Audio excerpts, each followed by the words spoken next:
এক ছোট্ট গ্রামে থাকত হরি নামের এক দরিদ্র দোকানদার। তার দোকান ছোট হলেও মন ছিল বড়। একদিন দোকানের পেছনে সে খুঁজে পেল একটি অদ্ভুত কাঠের বাক্স।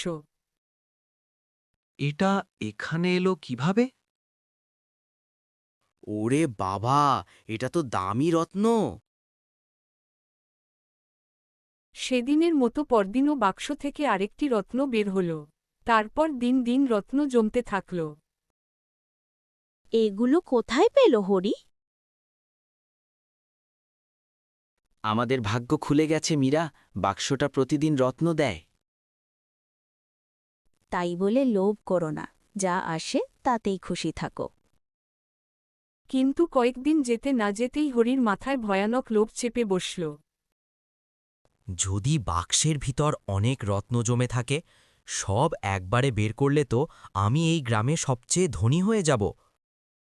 কিন্তু বাক্স ভেঙে গেল, আর ভিতরে কিছুই ছিল না, এক টুকরো রত্নও নয়। আমি কি করলাম? প্রতিদিনের রত্নটুকু আর পাব না।